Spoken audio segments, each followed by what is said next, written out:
Hey there! It's such a beautiful day today, and I've got a beautiful plant to match the mood, the bleeding heart vine. Now, if you haven't seen this one before, let me just say, it's the kind of plant that stops you in your tracks. Delicate white blooms with little red hearts right in the middle. It's poetic, it's dramatic, and the best part? It's actually easy to care for.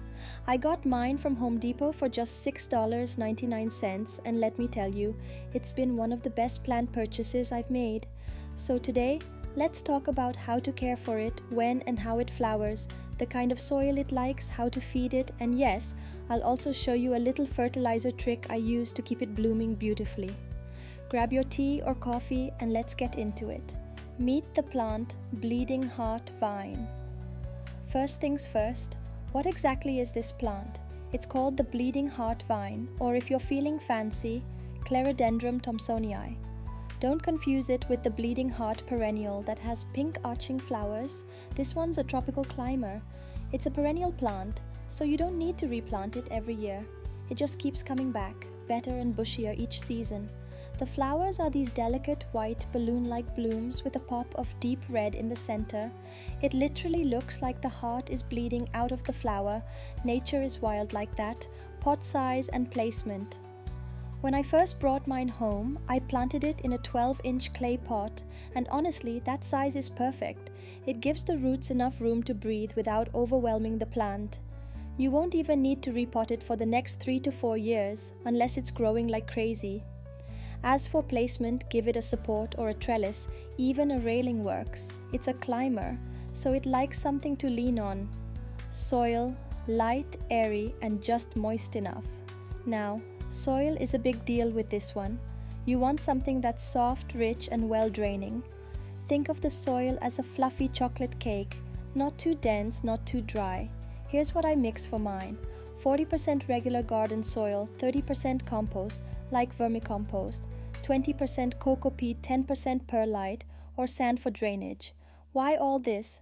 Because the bleeding heart does not like wet feet. If the soil stays soggy, the roots will rot, and you'll see yellowing leaves as the first sign. So keep it light and airy.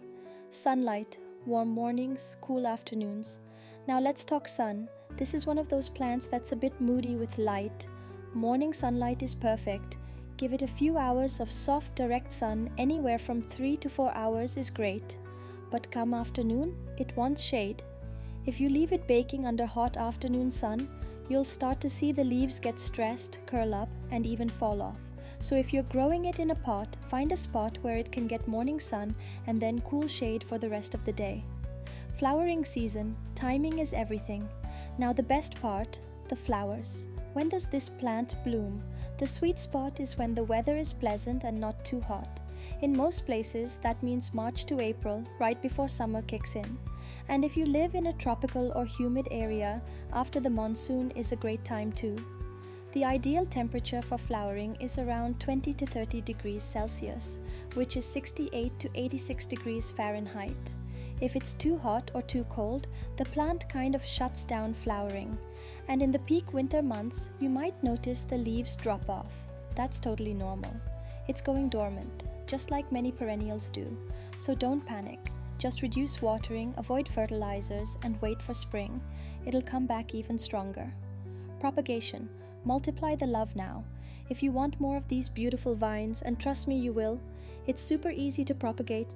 Take a 4-6-inch stem cutting in the spring or right after the rainy season.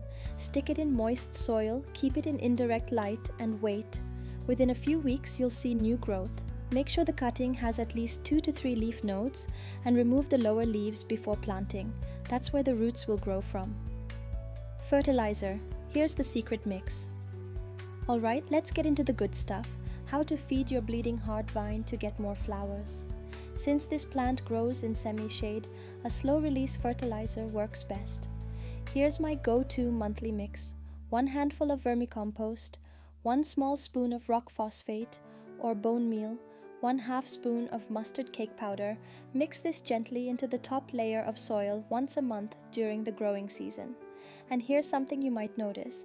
Sometimes after adding mustard cake, the topsoil gets a white layer.